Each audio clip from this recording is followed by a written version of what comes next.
আসলে এখানে আসা ওই চেয়ার থেকে উঠে আসার সময় থেকে আমার যে মানে ভিতরে কম্পন শুরু হচ্ছে। আমার মনে হয়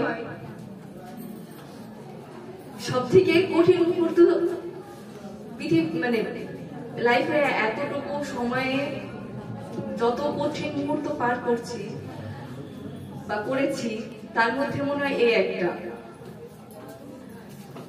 কত স্মৃতি, কত কথা, কত ঝগড়া, কত খুনসুটি, কত কিছু এই ক্লাসে। জাস্ট এই একটা ক্লাসের জন্য আমরা কত ঝগড়া করছি। আমাদের ক্লাস, আমরা থাকবো, আমরা ক্লাস করবো, আমরা হয়তো আজকে এই আমরাটা শেষ, আমরা একসাথে শেষবার হয়তো আর কখনো এইভাবে এইখানে এই ক্লাসরুমে আর একসাথে হওয়া হবে না, শেষবার। ধন্যবাদ স্যার, ম্যাম, সবাইকে। আমাদের আপনারা কি আমাদের পর করে দিবেন? আজকের পরে কি আমাদের আর মনে রাখবেন না? আমরা কি থাকবো না আর এই কলেজ প্রাঙ্গণে? প্রিন্সিপাল ম্যাম, যার কথা না বললেই নয়, সে হাজার ভুল, হাজার অনেক সময় বেয়াদবি হয়ে গেছে, তারপরেও সে বলছে, হাসি মুখে আমাদের বুঝাইছে, হ্যাঁ এটা এইভাবে, এটা ওইভাবে। আমরা শুরু থেকেই জানতাম না কোথায় কি বলতে হবে, কোথায় কি করতে হবে। আমাদের শেখানো হয়েছে।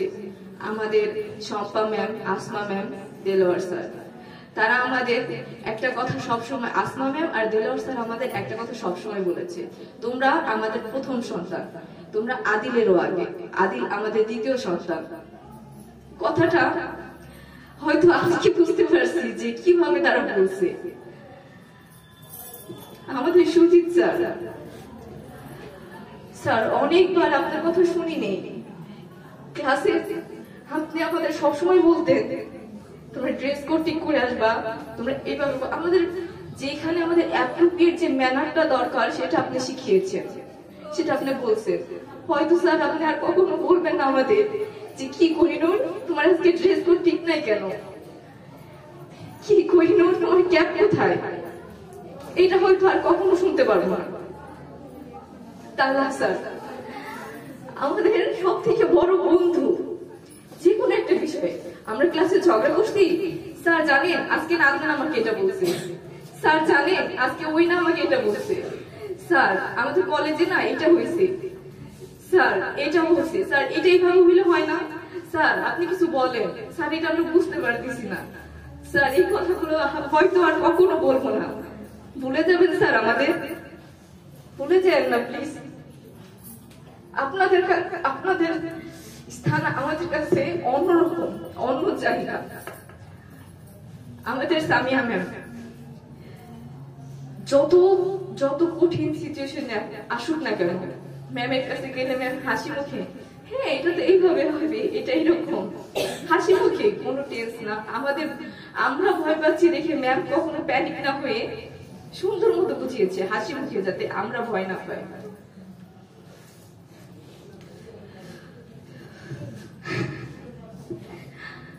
এই কথাগুলো হয়তো স্ক্রিপ্টেড হতে পারত, লেখা হতে পারত, কিন্তু লেখা না, ইমোশন,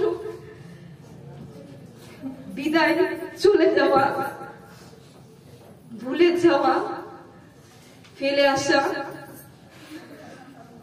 আমাদের ভুলে যেন না আপনারা।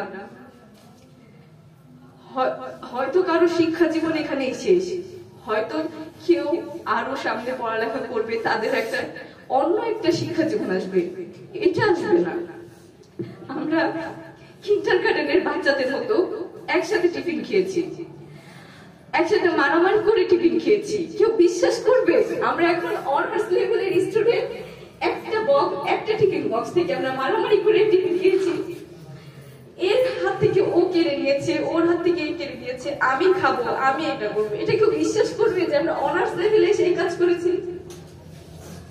আমি এই বেঞ্চে বসবো, আমাদের সাথে ঝগড়া আকাশ শীত বাচ্চু, আমি এই বেঞ্চে বসবো, আমি এই বেঞ্চে বসবো, তোরা কেন বসবি?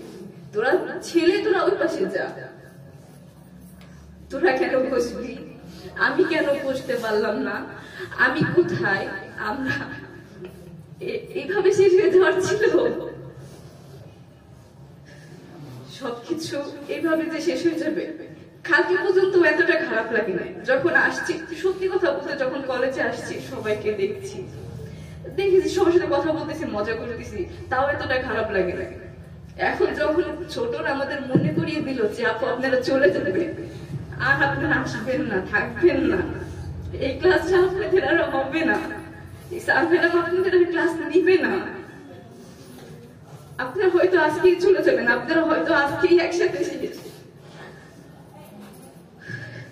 তখন মনে হচ্ছে যে না, বিশাল কিছু ফেলে যাচ্ছি। ছোটদের উদ্দেশ্যে বলবো, তোমরা কি আমাদের ভুলে যাবে?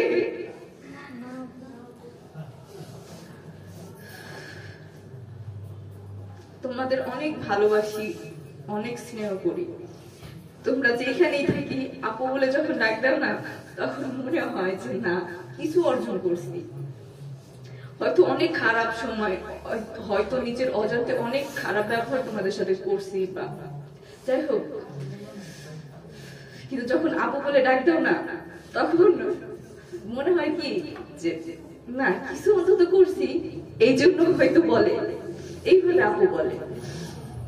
আমি আরেকটা জিনিস খুব মিস করবো, সেটা হচ্ছে কি, খালাকে জ্বালানো। খালা আমার একটা চা দিবে, খালা আমি এইখান থেকে পানি খাবো,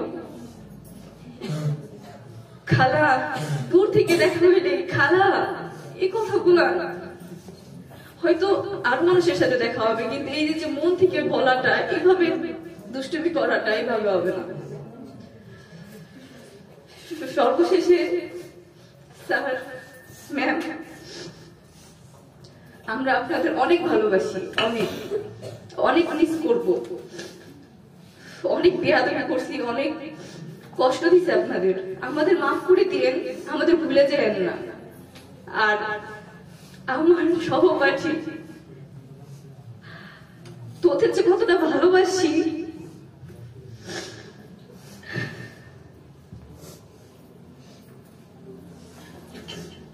এটা হয়তো এখন বুঝতেছি। আমার ভুলে যাস না তোরা,